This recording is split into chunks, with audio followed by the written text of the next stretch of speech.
Now, in the past few years, there's been a wave of Nigerian women using social media to bring awareness and justice to victims of violence in the country. Nigerian women vloggers recorded themselves on their phones and computers, shedding light on this epidemic and calling for public support. The Say Her Name campaign hashtag in Nigeria was a movement that organized thousands in the country against the sexual violence and assault of women. The cocktail of social media writing and digital organizing has been a way for Nigerian feminists to make gains that would otherwise be difficult to achieve if going through the conventional political process. They are also using social media to give self-help advice to women and girls, introducing terms like radical self-care and even encouraging their audience to put themselves first. But what's the aim here? And is this particular movement that's largely online and its ideas producing tangible change for everyday women? Well, joining me from our Lagos studio for more on this is the writer and feminist Angel Nduka-Nwosu. She's also the pioneer behind the hashtag Say Her Name Nigeria campaign and founder of As Equals Africa. So good to have you, Angel. And just tell us more about this movement and some of the quick wins you've been able to record in the few times you've been able to organize your activities. Okay, so Say Her Name Nigeria started in 2019, May 2019 actually. And it started when the police, or rather the AEPB, rounded up 100 women and raped them with pure water sachet nylons, allegedly. And that sparked up something in me, and then I created the hashtag called Say Her Name Nigeria. Say Her Name itself is a hashtag that was created by African-American feminists to protest against the gendered angle of police brutality in America, because majority of the reporting that happened in reporting the violence that Black people experienced often focused majorly on Black men. You know, the hashtags were offering justice for somebody who was often male. And so women like Kimberly Crenshaw came together and they said, okay, we need to say the names of women who are experiencing violence, particularly at the hands of the police. So when the women were arrested in Abuja, actually, I decided to latch on, or to rather to draw solidarity from Say Her Name then, because majority of the time when we hear of police brutality, what we often, the same thing that happens is that the victims who rightly get attention are often male, and women's violence at the hands of the police is somewhat normalized. And so I said, okay, it's going to be Say Her Name Nigeria. We held protests in Lagos, in Benin, in Ghana, in Accra, Ghana. We also held protests in England, and we held a protest in Abuja. And after a while, it kind of fizzled down. But around NSAS was October 2020, around NSAS, a lot of people, myself inclusive, were beginning to draw light on how, okay, NSAS has been able to spark a nationwide revolution, a revolution that has gotten, you know, to countries, a global recognition actually. But what happens to women who still face violence, not just from the home, but also from those who want to protect them? So it's been a back and forth conversation, but I think what Say Her Name Nigeria has been able to do is to create an awareness that you can end SARS, in quotes, but it doesn't really end the violence that women face, not just from SARS, but from other arms of the Nigerian law enforcement and from the home and the state and that kind of thing. Yeah. Interesting development there. And I want to know the link with feminism, and secondly, how has digital activism helped you to document violence against women? Okay, so I use social media, even though I have some criticisms of it, but I think in my life personally, social media has been a great way to get information and meet people that you otherwise would not have been able to meet. So one major way that I would say social media helped, both in Say Her Name Nigeria and in NSAS, was that we were able to document things that were happening and share it very, very fast. So newspapers they're good, but social media is very fast, especially for my generation. Majority of us use phones, use smartphones. And yeah, so I think what digital journalism has done is that it has made, information to spread faster to a particular generation. Yeah. I was trying to ask what link you actually have with feminism, because from what you said, I generally linked it to what every woman faces and all of that. But when you read some feminist angle being brought into the conversation, then you may have some other women that may want to withdraw because they feel they don't want to belong to, this feminist movement and all of that. So how do you explain it out? Yeah.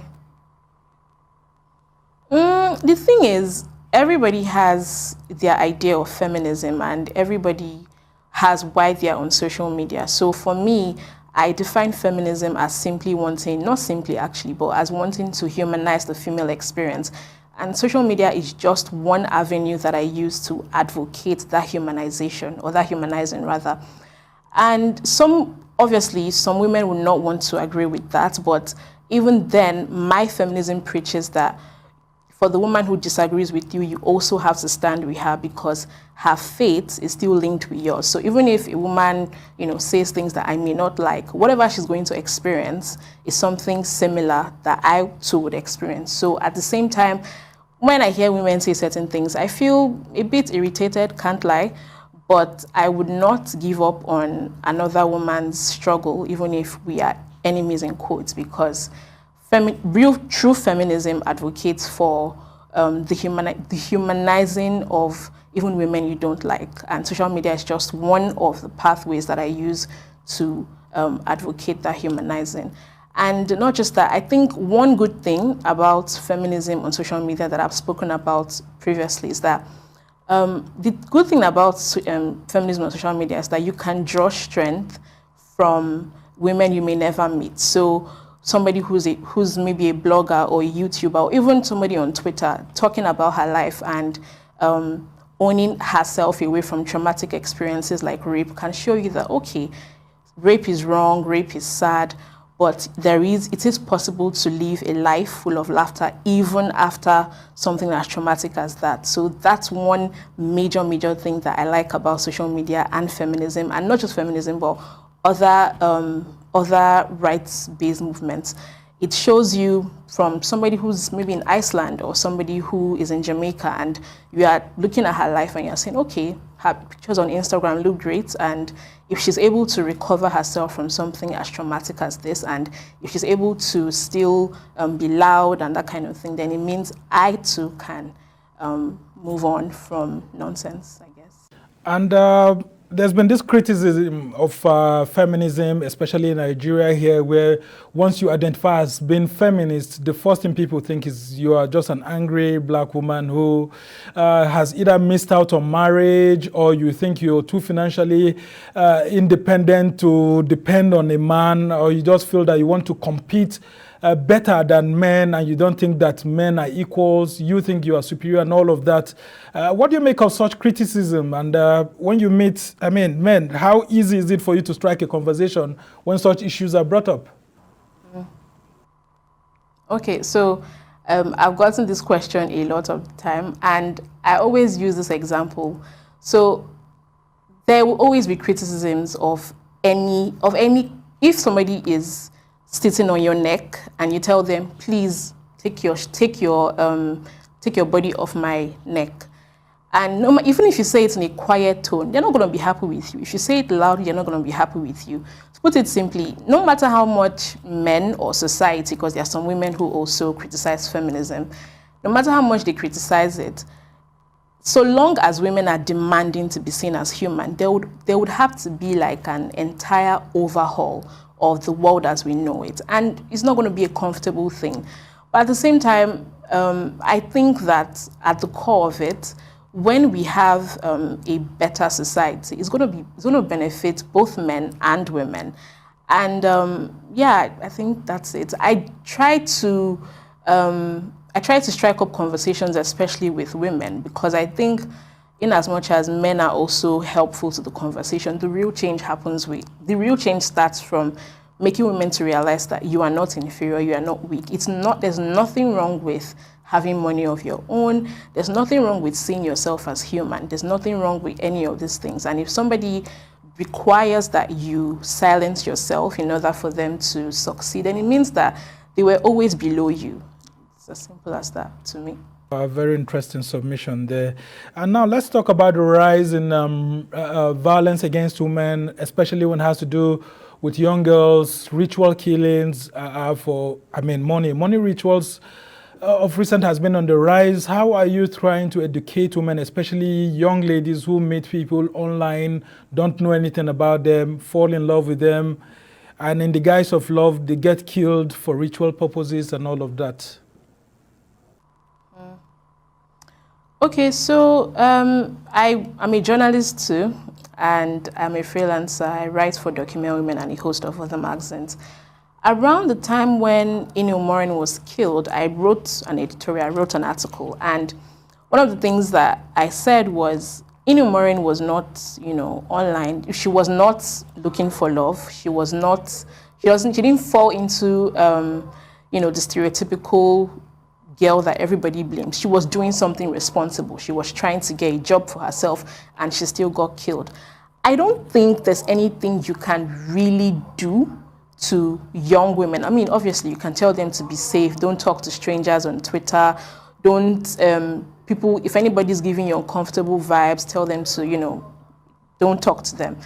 But the responsibility of violence against women should not fall on women.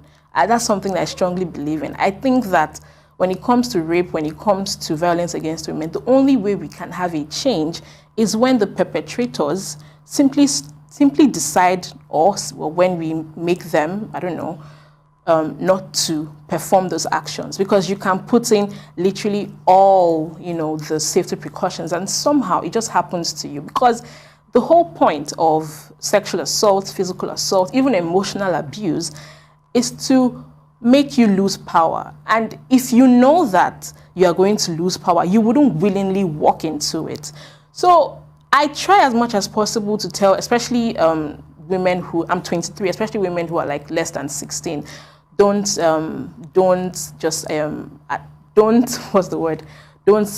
respond to any random message you see and all of that. But there are women who were dating people and they thought this was a decent person or a decent man, and this same thing still happened to them. What are you going to say to those women?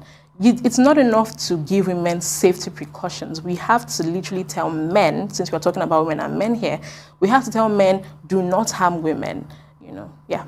And how do we protect our women more? To also give them a voice through legislation and all those actions that people in government and the parliament need to take into consideration? Well, I think Nigeria needs to normalize the idea of women being in power, and not just women being in power, but women exercising office, because majority of the time when we have female politicians, we are only comfortable with them when they make statements like, oh, I still wash my husband's underwear and things like that. So we have to normalize women being in power from the political space, and even in religious spaces, because Nigeria is a very religious country. We also have to preach sermons that are that are women inclusive, that do not reduce women. Because I always say that whatever you hear from the pulpit, it's as if God is talking to you. So if as a young girl you've been hearing, even if you are earning money of your own, you're supposed to give it to your husband. And a young boy is also listening to that and hearing, if your wife doesn't give you her salary, you can beat her. They would, if they hear a story of a woman who was beaten by her husband, or if they hear a domestic violence case, they are going to overlook it and say, she must have been doing something wrong. It's something that would take collective action, but I think another way we can also improve the rights of women is to look at our education, our curriculum. So what exactly are we teaching children? For instance, when I was in school, we taught children roles of the mother, roles of the father. But when in my own home, for example, I know that everything that they said the mother is not supposed to do, my mom did it. Everything that they said the father is the only one to do, they were both doing it. And it's not just me, it's something that is very common to a lot of Nigerian families. So they say in civics, for instance, to tell you the role of the mother is to cook, to clean, and to only support the husband financially when necessary. But then statistics have shown that a lot of Nigerian homes are held together financially by the women. What that happens is that the boys who are growing up do not know how to reconcile this cognitive dissonance. You are hearing in school that it's the father that's supposed to provide, and you are going home and you're seeing the mother providing. Sorry? Yeah, just continue quickly, because in less than 20 seconds, because we do not have enough time. So to end it, I think it has to be collective action. You know, violence against women happens because women are seen as less than, women are seen as non-human. And if we have things that prioritize women and prioritize men rather, and place them as superior to women, we would always see violence against women from the police, from home, from church, and yeah. Angel Nduka-Nwosu, who's behind the Say Her Name Nigeria campaign and founder of As Equals Africa. We must thank you so much for joining us on the show to shed light on feminism and what's happening to our women.